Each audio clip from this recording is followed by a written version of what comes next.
welcome. My name is Jennifer Fair, and we're going to start with some music today, a song by my dear friend Claudia Caroline. So if you'd like to stand, that'd be awesome. If you're able to, generate a little bit of energy.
Hi, y'all.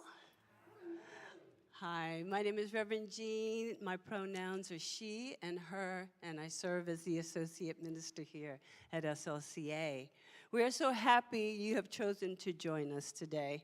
Whether you're watching in the comfort of your home or you're here in the sanctuary, our beautiful sanctuary, I want you to know that you belong. So, please share and like this message as you're watching from YouTube or Facebook Live so that we can get the message of New Thought out into the world.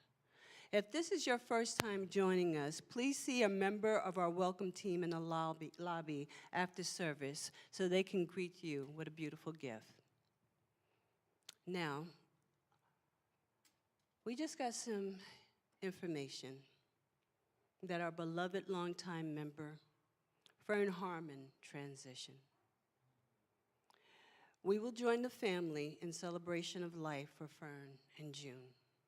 If you'd like to assist with hospitality for this service, please see Shannon after service today. So as we get ready to move into our affirmation, let's hold Fern's family in our hearts. If you remember Fern, let's hold firm as she transitioned into her next greater to be in our hearts. All right, I'm going to read through the affirmation, and then I'm going to invite you to join me in saying it. I rise to meet the new day, filled with confidence and strength. I rise and go forth into the dawn, inspired and refreshed by the living Spirit within me. All right, I'm going to ask you to join me, and let's say it all together. I rise to meet the new day, filled with confidence and strength. I rise and go forth into the dawn, inspired and refreshed by the living Spirit within me. And so it is. Thank you. Jamel.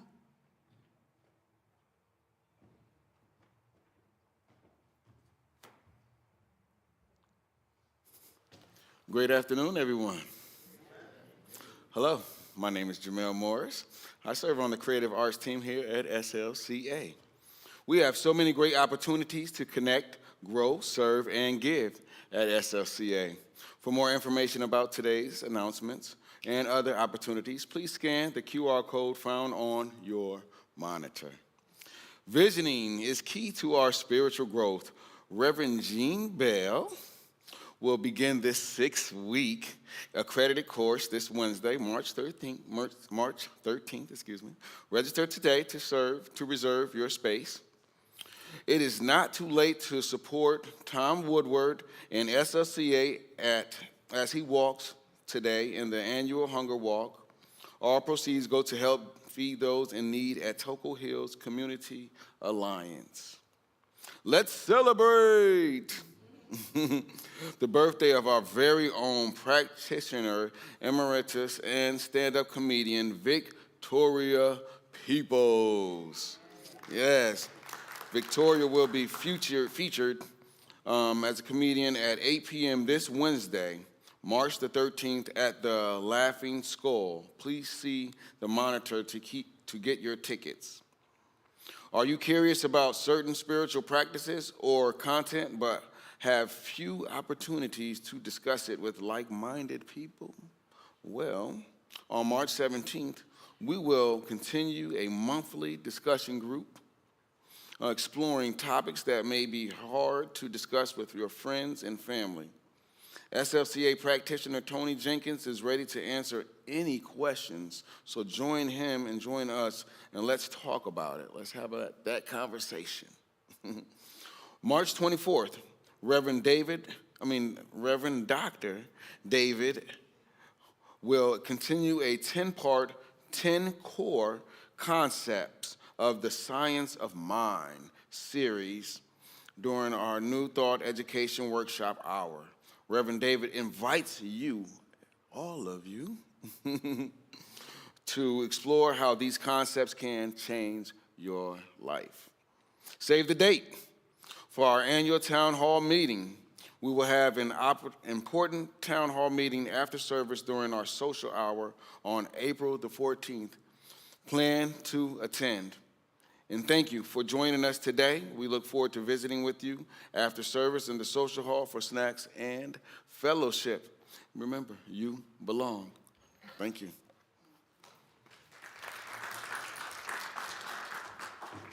Wait, there's been a mistake. Oh my gosh. Okay, it's a little bit earlier than I thought. The Oscars are starting. I'm not ready yet. What are we gonna do? This is so hectic. We're starting at 6 p.m. tonight instead of 7. They didn't call me and inform me, so I'm all messed up right now. But so 6 p.m. tonight. You are invited. I hope this is your personal invitation from me to you. Consider that to be a cherished item. So I really hope to see you there. I'm going to be there. Hopefully River G is going to be there. Shan's going to be there. All the stars of SLCA will be there tonight. So I hope that you will join and walk the red carpet. We're going to have a lot of great food. It's going to be going late into the night. That's how you want to spend your Sunday, right? So, so I hope to see you there, and we're going to be having a great time watching it tonight. This is a community event. This is a labor of love for me to you all. So I hope that you come out and take a chance. Even if you're not a movie person, it's about connecting with other people in the community. So I hope you come out. Go home and get dressed up, get glammed up a little bit, come back in some sequins and some pearls, do it up right. All right, so we're talking about empowered women today. And so what better way to empower ourselves, whether you're male, female, or other, than to fill yourself up every day. We all have the power within us to fill ourselves up at any time.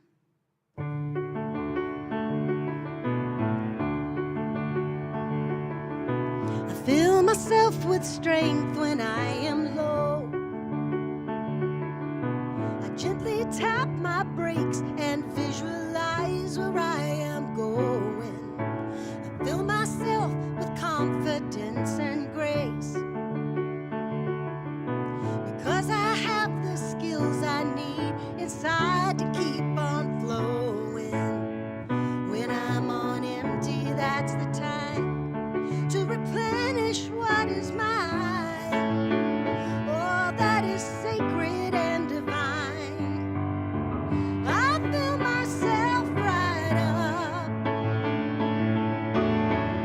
with all the awesomeness the world can offer. I'll take that high test stuff. Come on and fill her up.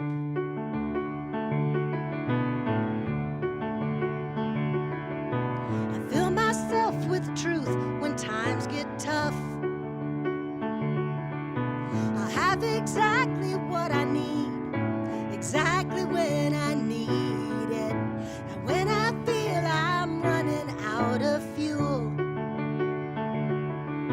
I fill myself with love, because I know that's when I need it. When I'm on empty, that's the time to replenish what is mine. Oh, that is sacred and divine.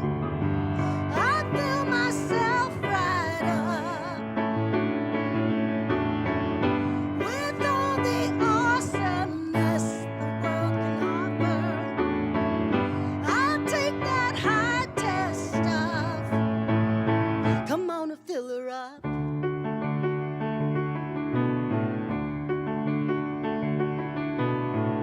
You may just find me out there cruising down my road. Don't worry about me, 'cause I'm filled with faith and hope. I fill myself right up with all the awesomeness the world can offer. I'll take that high test stuff. I'll take that premium. Come on and fill her up. Come on and fill her up. It's time to fill her up.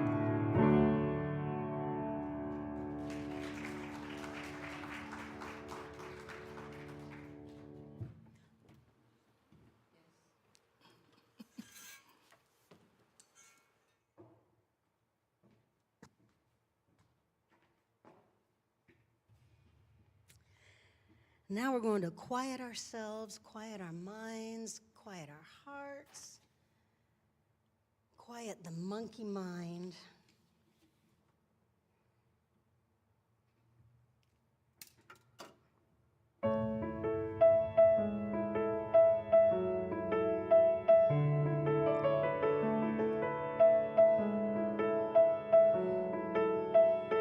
Open your mind. Unfold your heart.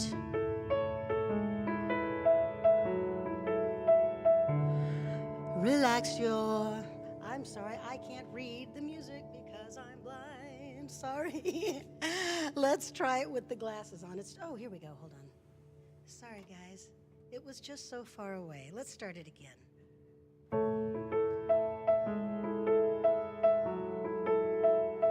Open your mind. Unfold your heart. Relax your senses.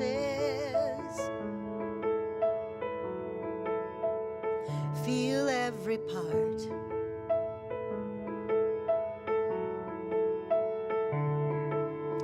You ain't got a thing to fear. It looks like love is growing here. So take your guard and let it down. Go deeper until you become unwound. Unbound. Breathe every breath.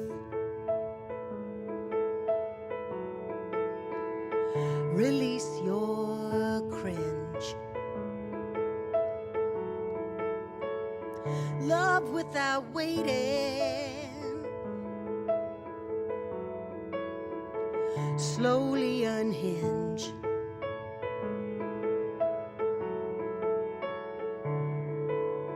You ain't got a thing to fear. It looks like love is growing here. So take your guard and let it down. Go deeper still until you come unwound.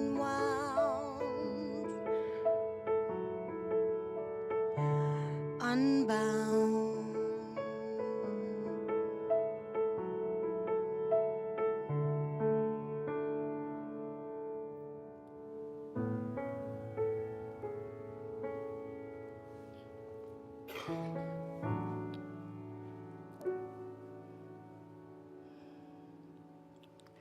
This is the day Spirit has made.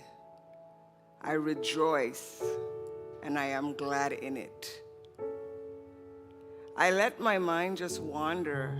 How many of these days have been given to mankind?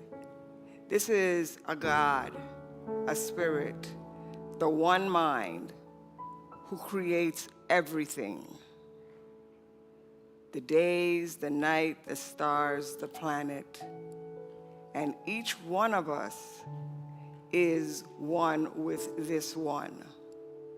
I have my coming and my going and my moving all in it, and there is nowhere that I am that God is not. The self-evident one is there, a breath away, within a thought. And I know that I am never abandoned, I am never alone, and I am just grateful. Grateful because it brings me great peace. It brings me joy. I am grateful that I am not alone and I don't have to know all the answers. But in this mind that is God's mind, that is my mind now, lies everything that I need. I have no need to fear or worry, and there is no one or nothing against me. It is just absolutely wonder-filled. Knowing this, I let my light shine, because each one of us is the answer. Each one of us is it. We've been tagged by Spirit. And it's a game that doesn't end. And you can play it as many times as you want to. Stop, start again, rest, and it's all done in Spirit. I give thanks for this center, this teaching, for all who support in the various tasks, for all who come, for all who are occupying seats, whether they're here in the center or online. And I know that as each one of us walks, we continue to shine the light of who we are. We live in the prosperity and the joy and the abundance of the Most High, because it is ever-flowing, everlasting. And I know this to be the truth. And so I release these words into the law, knowing that it has already been done. And I affirm this, and I ask you to join me. Together we say, and so it is.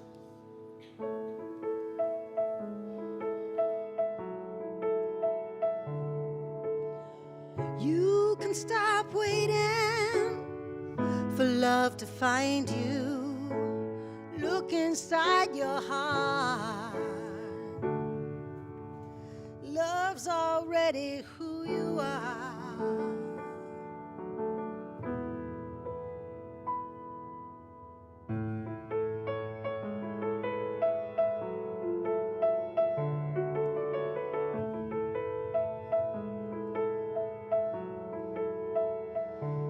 So lift up your voice.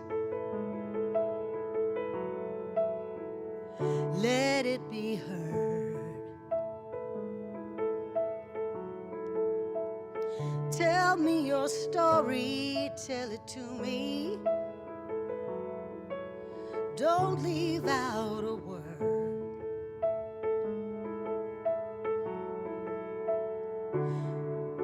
'Cause I think I have been there too. I'm a seeker just like you. You ain't got a thing to fear. It looks like love is growing here.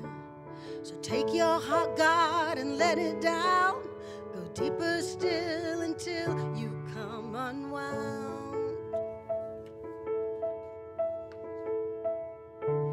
Unbound.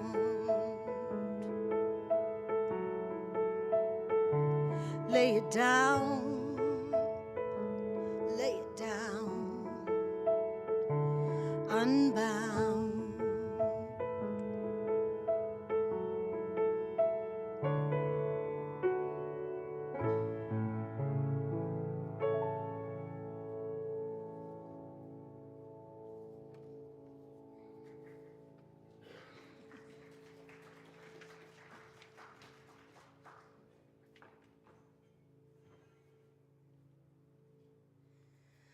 Remembering who we are, that's always the sticky wicket, right? Remembering that we are more than we think we are. We are body, mind, and spirit.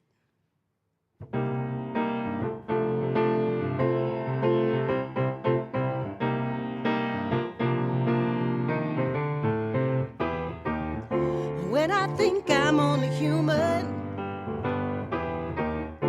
and that's what I choose to see,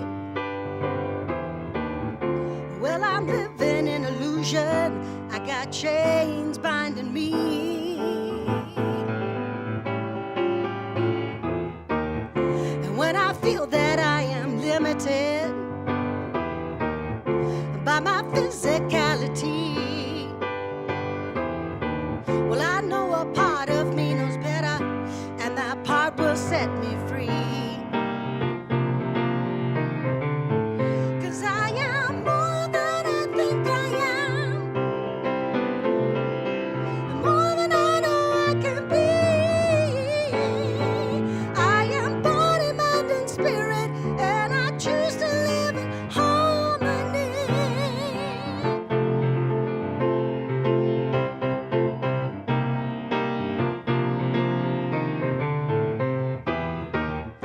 When I buy into the drama, and I believe those lies I hear, well, those are things that do not serve me. They just hold me in my fear. Yeah, yeah. But when I know that I am worthy, and I'm the best that I can be, well, I know that Spirit's greatest pleasure are those moments when I truly see that I am more than I think I am, more than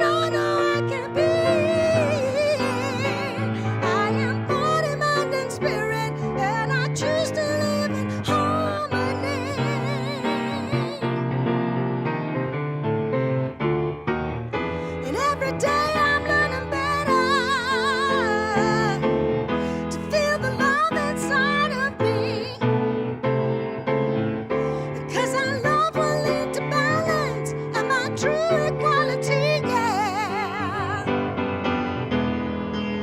'Cause I am more than I think I am, more than I know I can be, yeah, yeah, yeah. I am body, mind, and spirit, and I choose to live in harmony. Oh, I am body, mind, and spirit. I choose to live in harmony. Oh, yeah.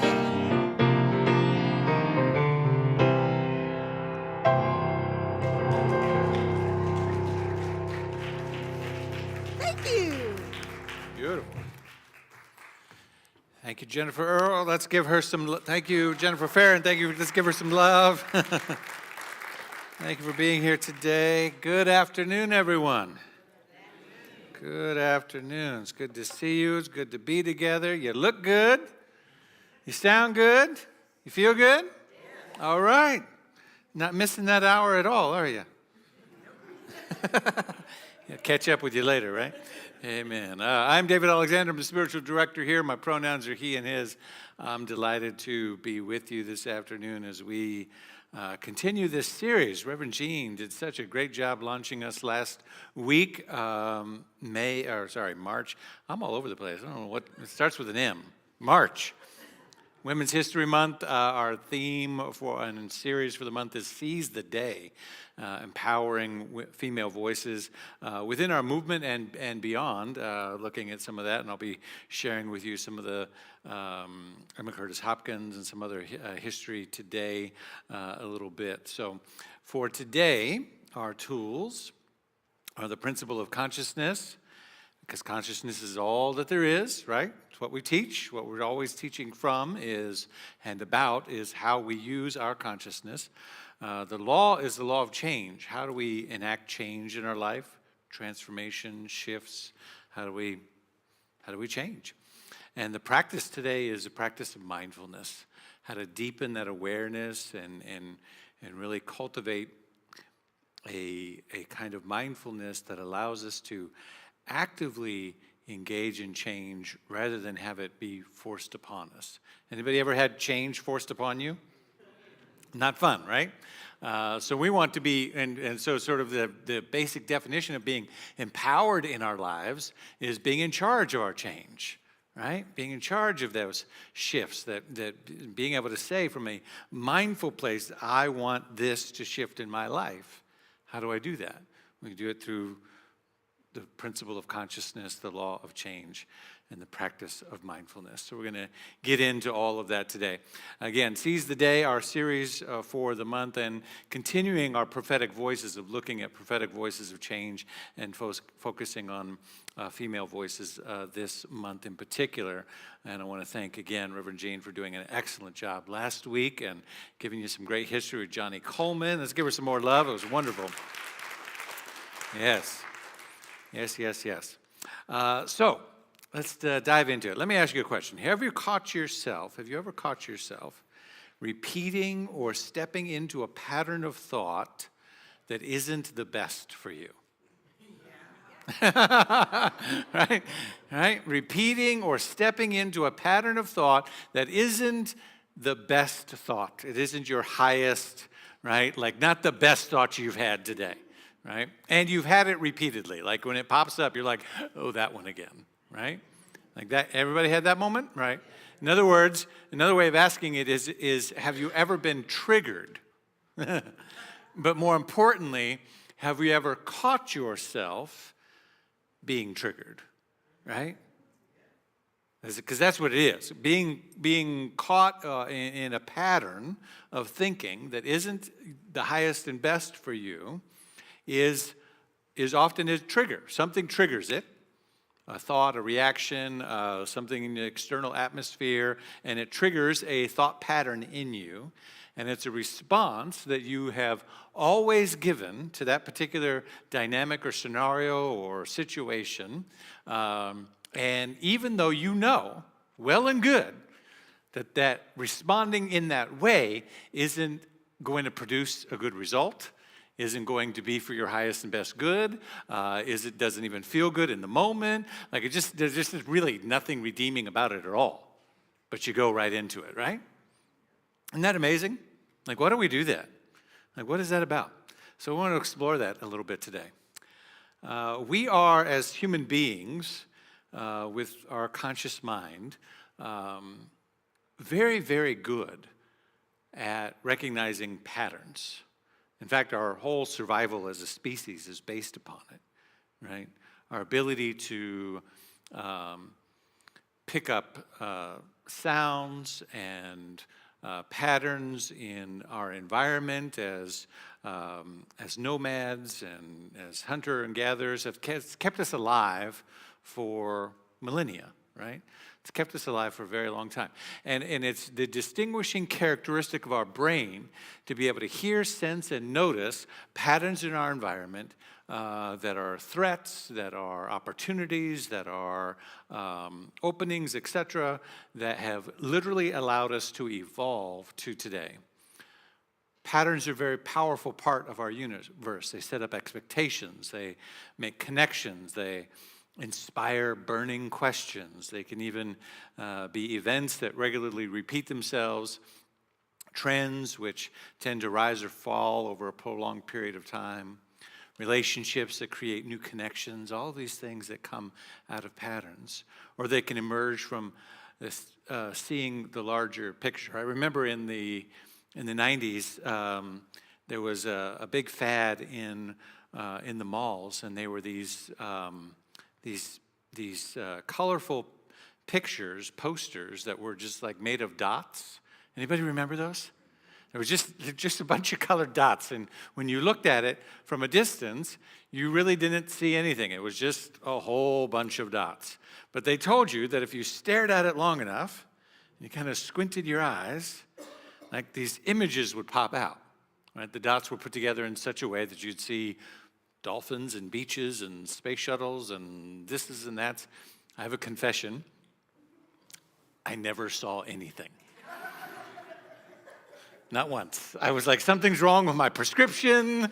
They're like, take off your glasses. They're like, get closer. I'm like right here on the poster. They're like, no, back away and squint your eyes. You know, this was me at the 90s with my Orange Julius. Squinting. I still don't see it. No. But lots of people could have patterns emerge from those, right? And they thought they were really cool and they'd buy them and, you know, whatever.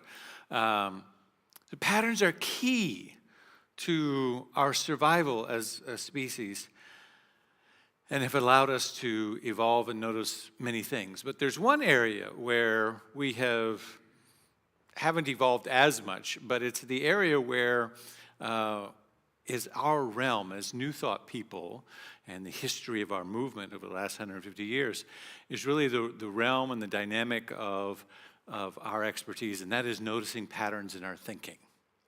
And it's one area that I want to invite us in this series this month. Seizing the Day is about, you know, grabbing that moment, taking charge of the opportunity that is before us, and that really comes from the ability or the capacity to see the pattern, right? Our brains are meaning-making machines, and our thoughts are moving, you know, faster than we can calculate the speed of. And the vast majority of the thoughts that we're thinking are old thoughts. They're thoughts that we've thought before. The vast amount of information that's flowing in the universe around us, on our radio stations, on our television stations, through our cell phones, and our conversations with people, are things that have been thought before. Have you noticed? Vast majority of the thought, it's just repeated, regurgitated, you know, recycled information. And somewhere out of it, a pattern is connecting and something is building and it's moving us in a particular direction. The question is it the direction that we want to go? Right? The question is, are we noticing the pattern, or are we just routinely following and finding ourselves in the rut of the everyday, right? And it all begins with kind of recognizing the pattern. So pattern recognition is key to our mental liberation.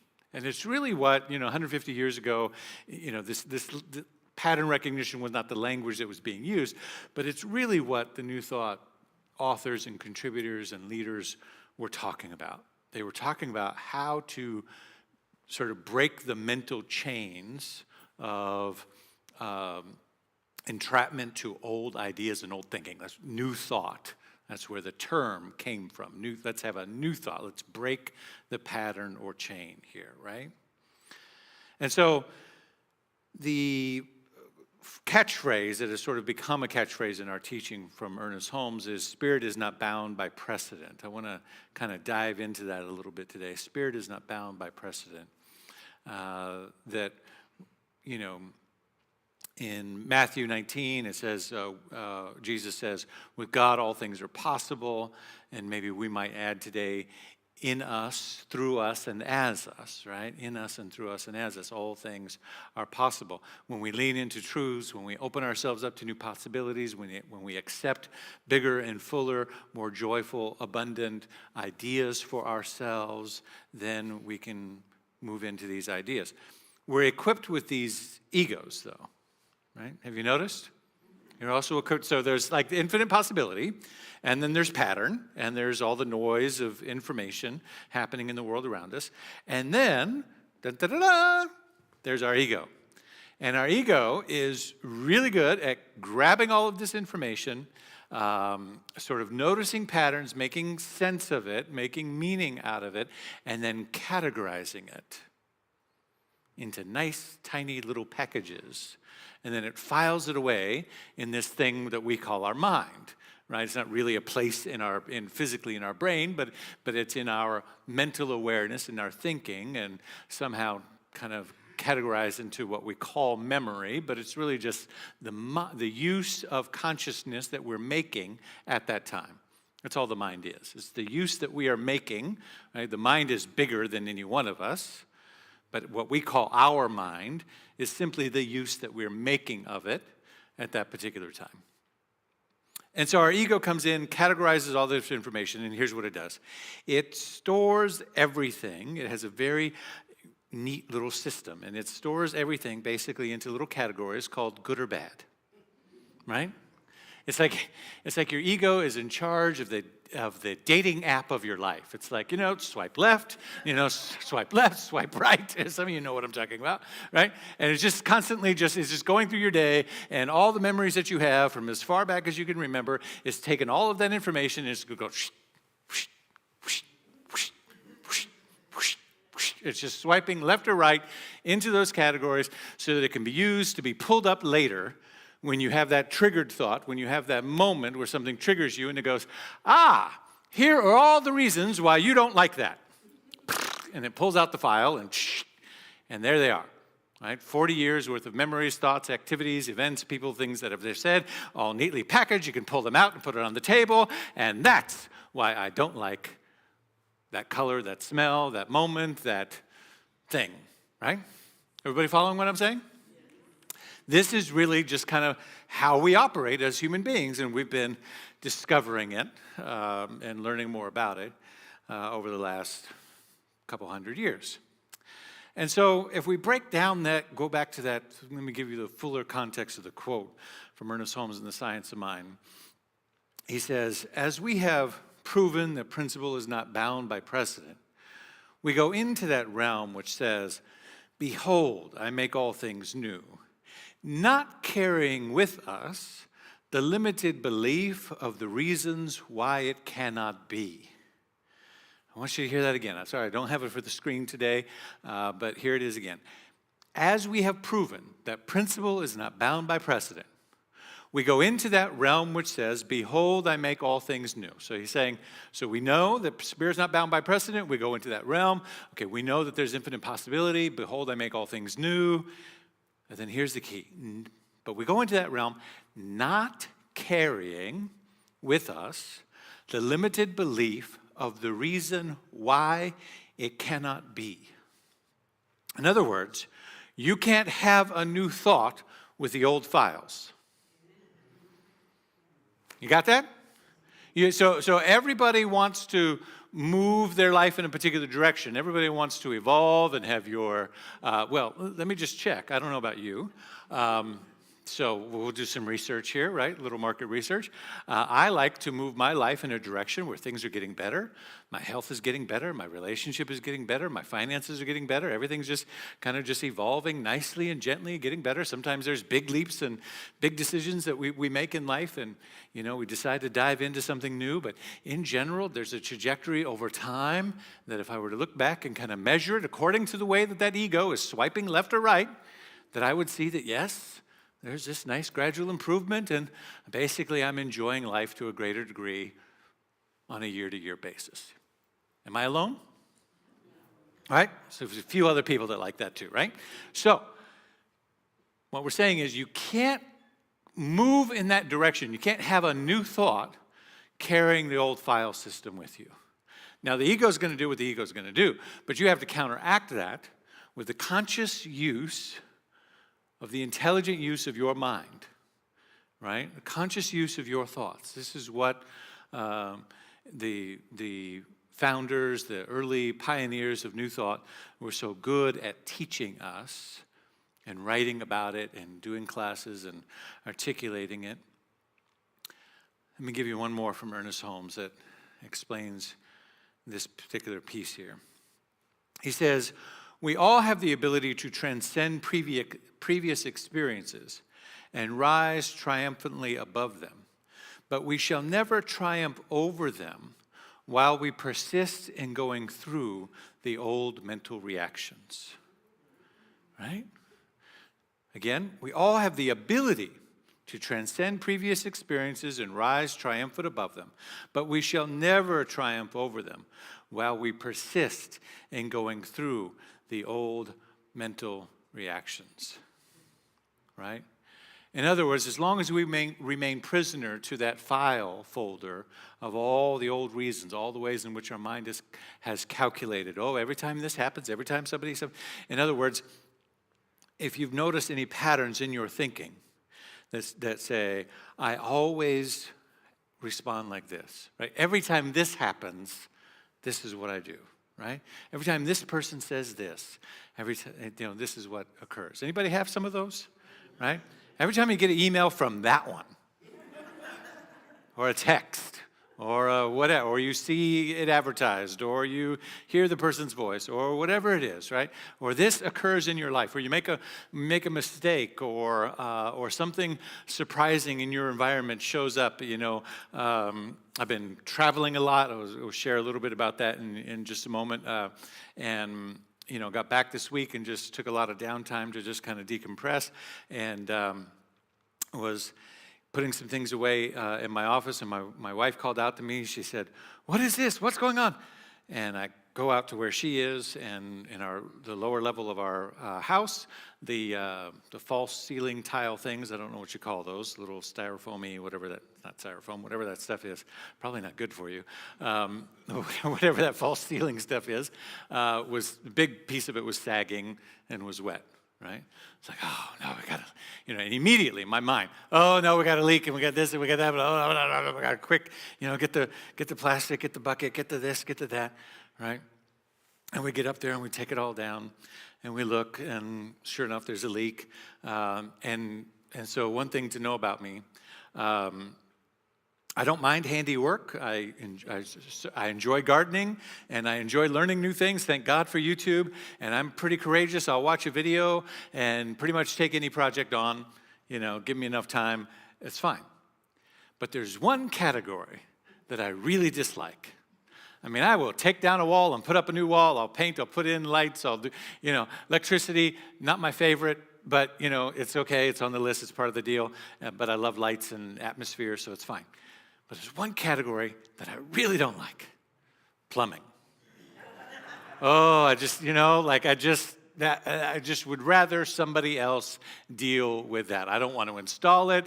I don't want to fix it. I don't want to change it. I don't want to update it. I don't want anything to do with it. I just want it to work, right?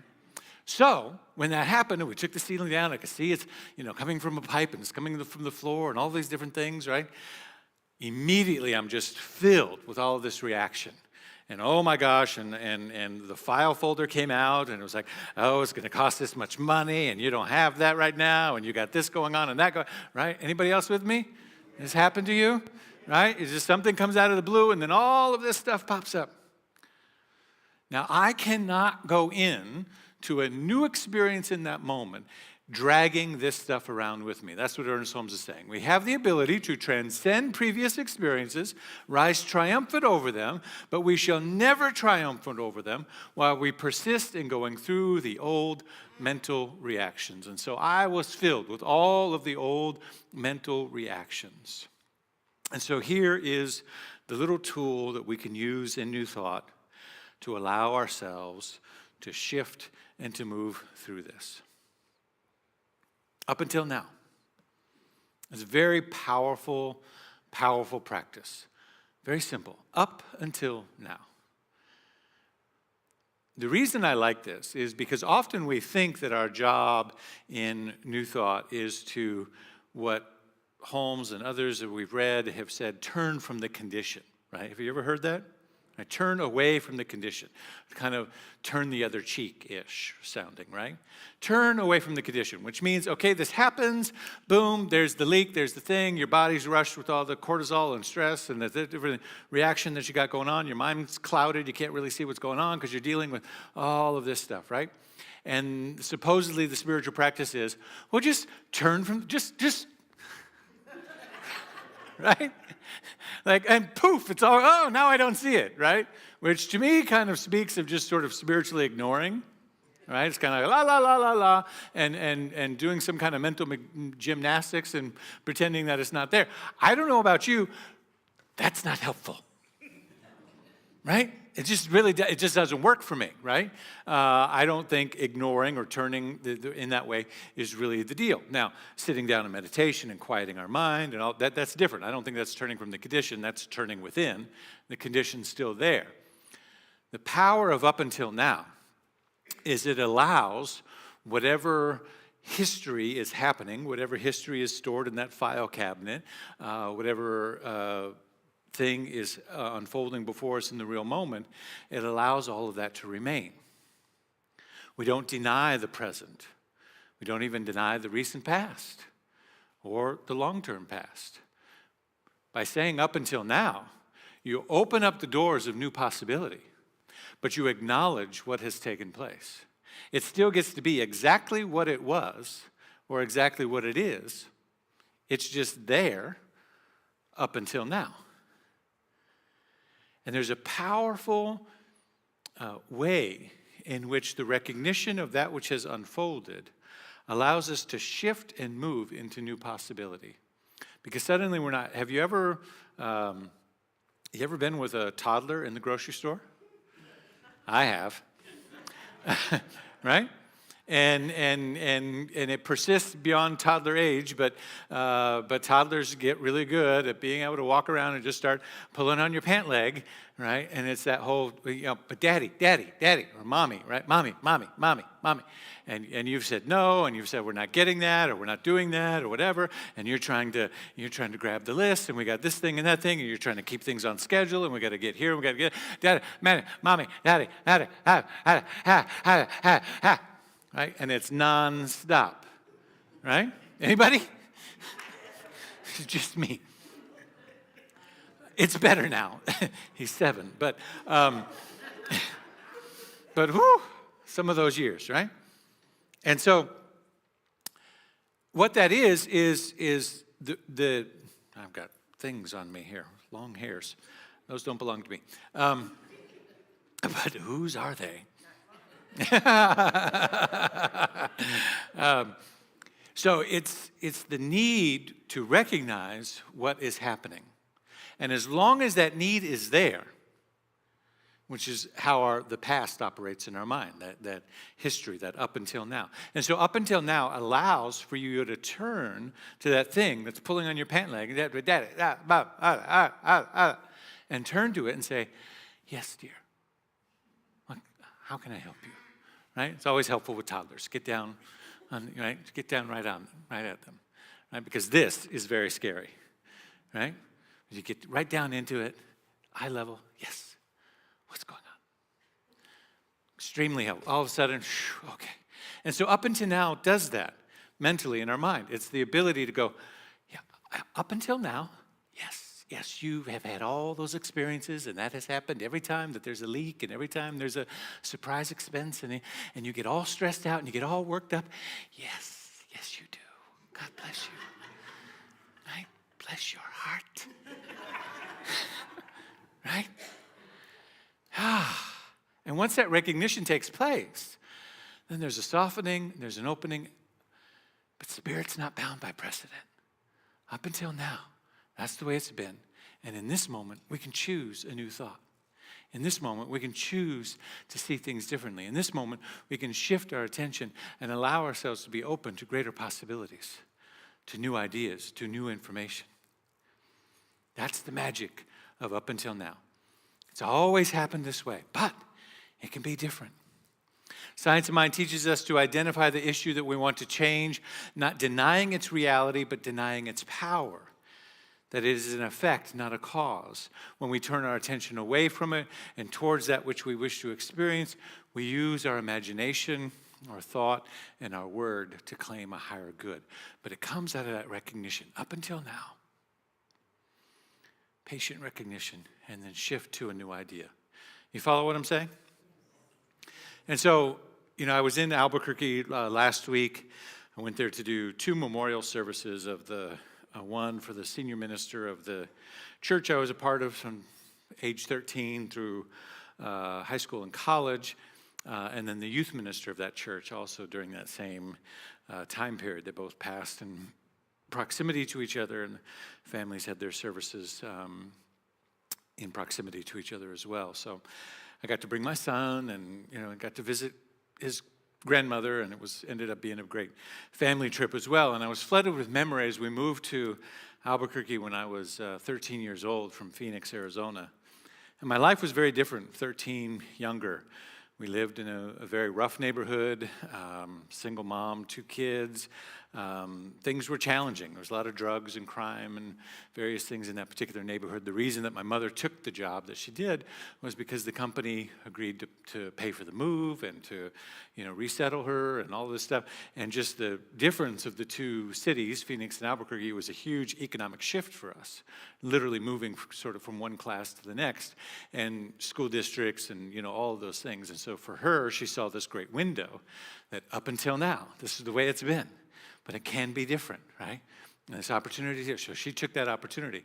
And I remember driving when we sold the house and moved, and we were driving to Albuquerque, and I had no idea where Albuquerque was. It was literally that Bugs Bunny commercial, we should have turned left at Albuquerque. I was like, what in the world? Where are we going? Of course, I knew Santa Fe, I knew New Mexico. I was in school. I passed the state capital test, but that's Santa Fe, not Albuquerque. So I was confused. But I remember having this deep realization at the time that, up until now, everything has been the way that it's been. And from this moment forward, nobody really knows who I am. There's not a single soul, not in the church, not in the school district, not, nobody. It's my mother, my brother, and me, that's it. And so life gets to be whatever I decide to script it to be. And it has been this up until now. And I even remember having this realization, well, I can't really do much to change that. I could tell a different story about it. I can tell people whatever parts I want to tell them and leave out the other parts I don't want to tell them. So that was very empowering. But it is kind of what it is. But from this moment forward, it gets to be what I want it to be. And it was the most empowering, it was one of the things in my life where I realized the power of this teaching.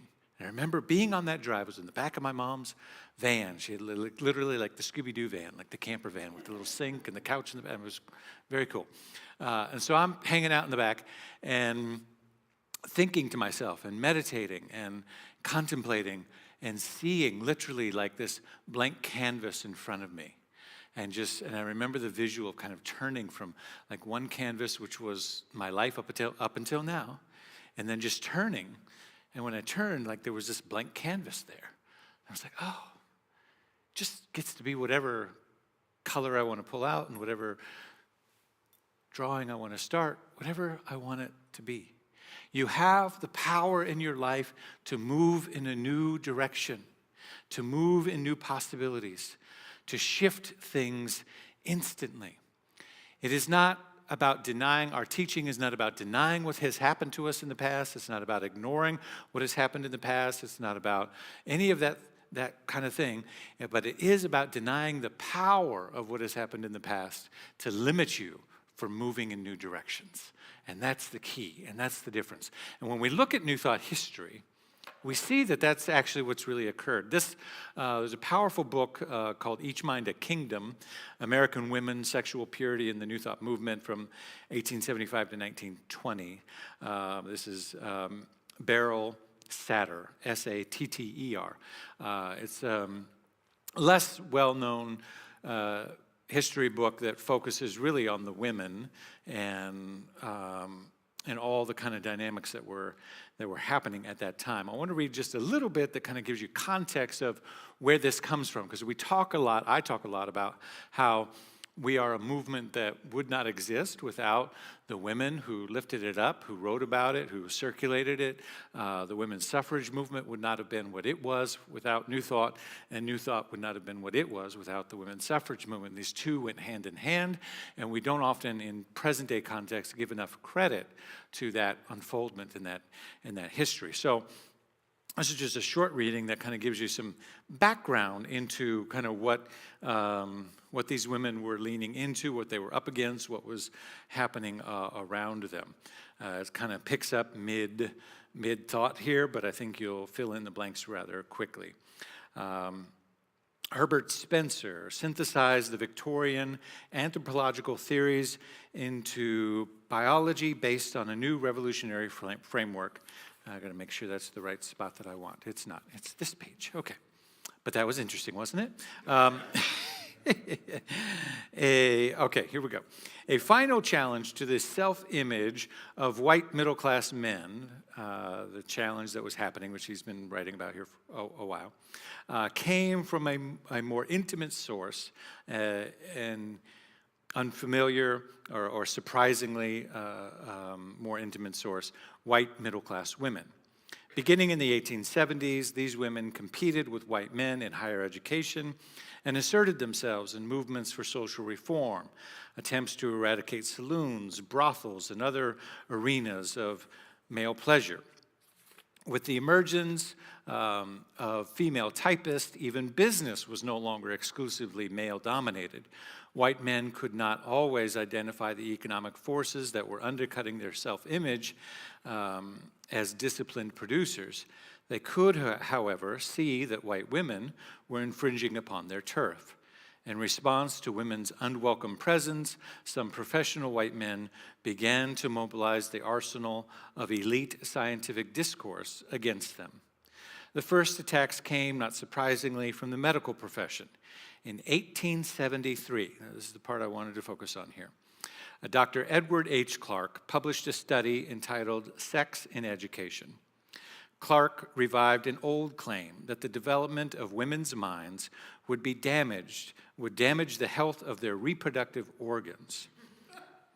Higher education would produce women with monstrous brains, to quote his study, and puny bodies. Right? He insisted his arguments were taken seriously, even as we chuckle here, but his arguments were taken seriously, and sparked a 30-year debate over the question of, does higher education unfit women for motherhood? Clark insisted that his findings were supported by science, which was the true and impartial arbitrator of social questions, and not metaphysics and ethics and morals. And it goes on from there. So 1870s, that's the backdrop into which Mary Baker Eddy, Emma Curtis Hopkins, and a whole bunch of others come into being and into power. And so this principle of up until now is something that they grabbed hold of, and they didn't let go. for decades, and it changed the course of American history and certainly New Thought forever.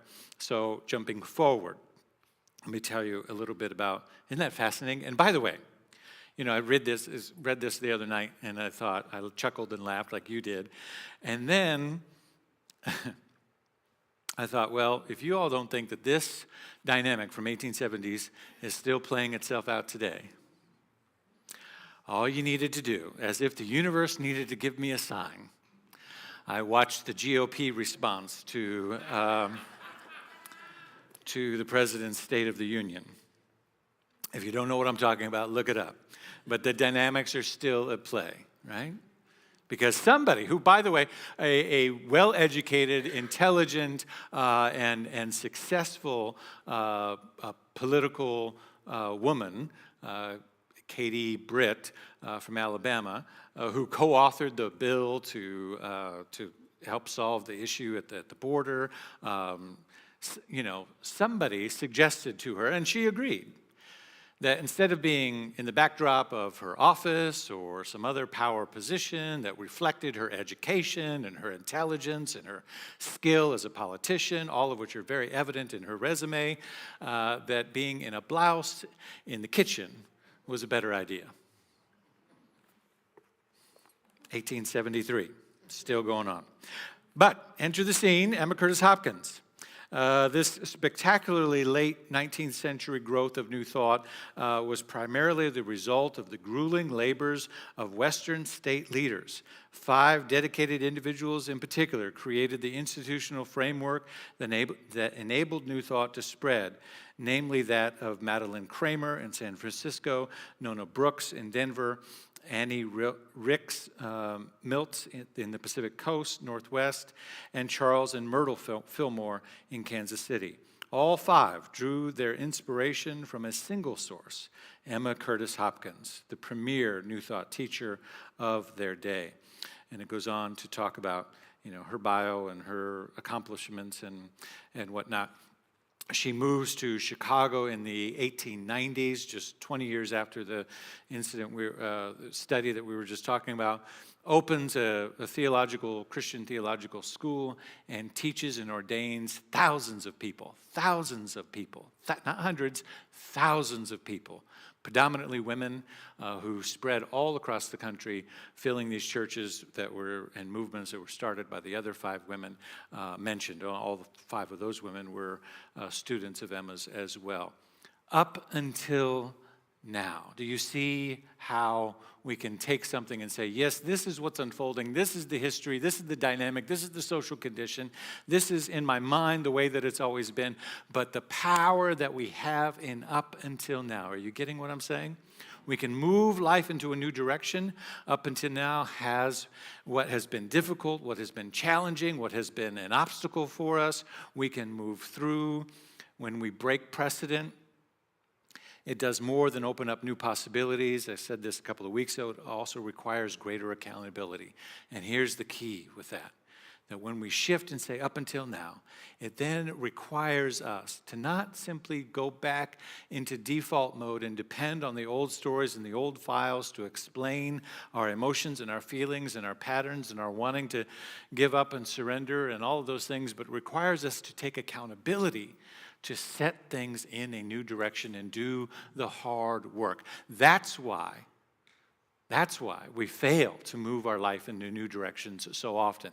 Not because the odds are stacked against us, not because there's systemic inequities, there are all of those things, but because we collectively fail to take accountability for setting things in a new direction and not returning to the default setting. Are you following what I'm saying?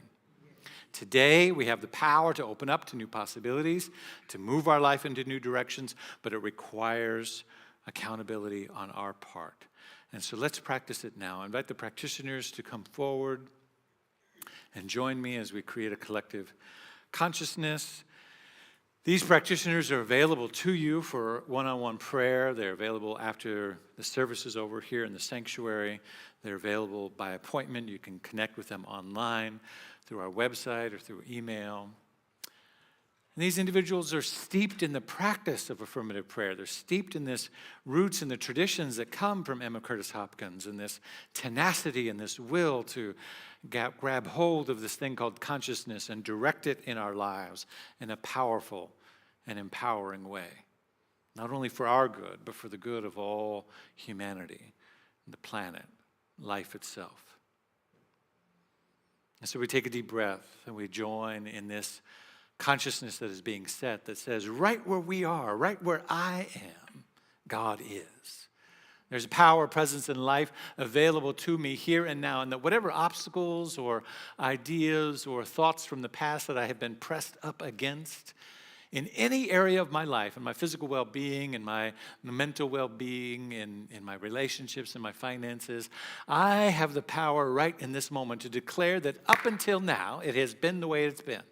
But a new door is opening. I can seize the day and seize the moment and set my consciousness anew and allow new light and new dawn and new information, new inspiration, a cataclysmic shift in awareness to take place in my consciousness so that I am fueled and motivated by new possibilities, and then take the appropriate steps, the accountability to every day do something that moves me in that new direction, do something that reaffirms the vision that I have for my life, to do something that reaffirms the vision that I have for humanity, the vision that I have for what's possible for all of us, a world that works for everyone, beginning with my own life and my own conditions, my own atmosphere, my own relationships. This is what it is to harness the power of new thought. This is what it is to articulate the laws of consciousness and embody it at the individual level.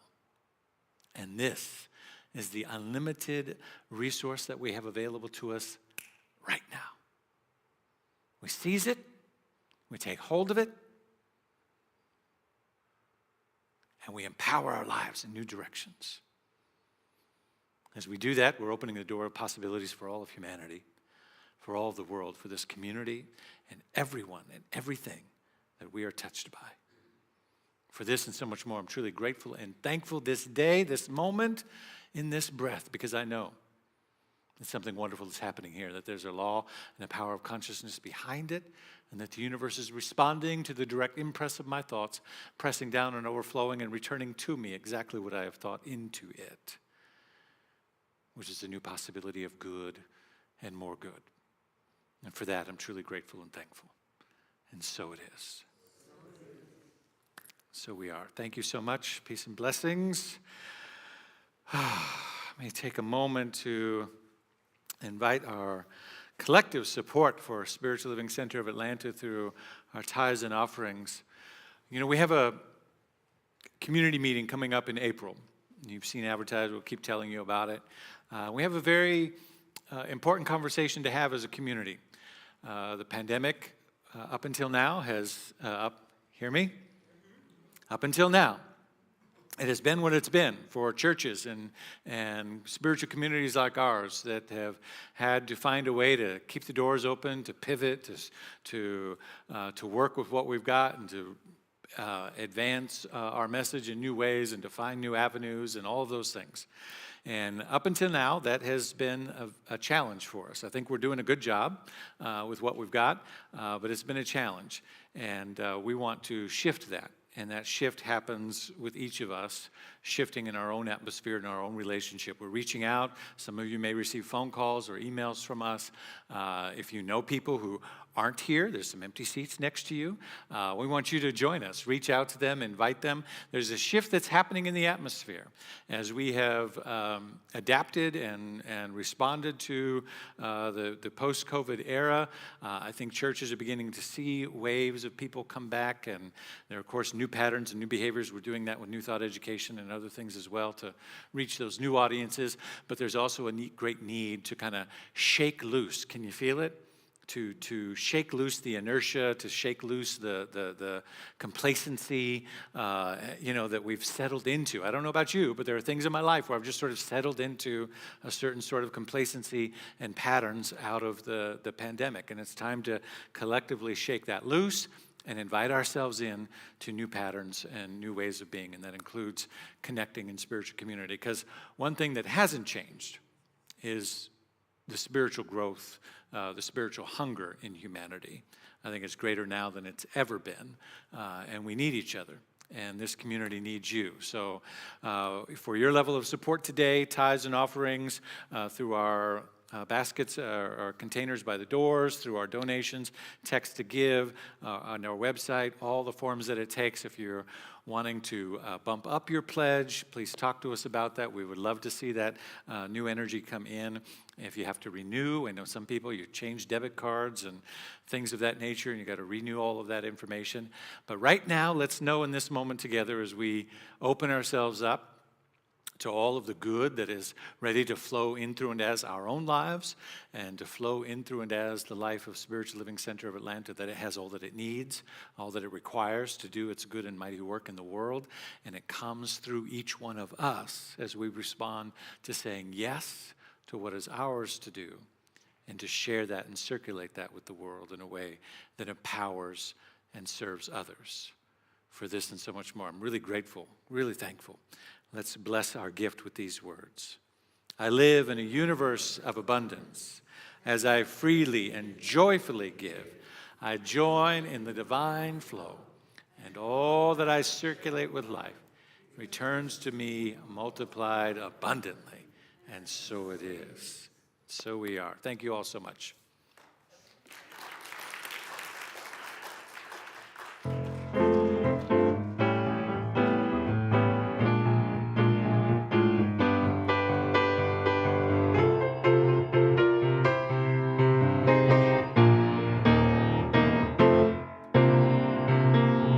Go forward and do great things.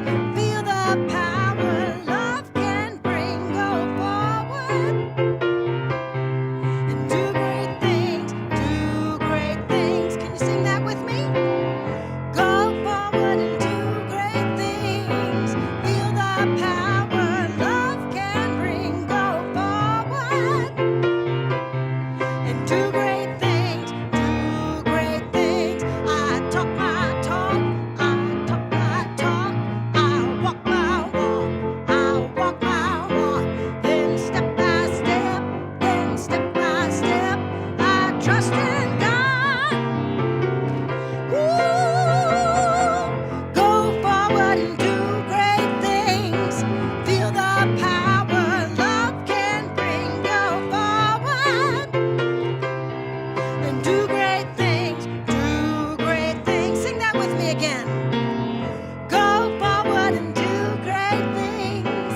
Feel the power love can bring. Go forward and do great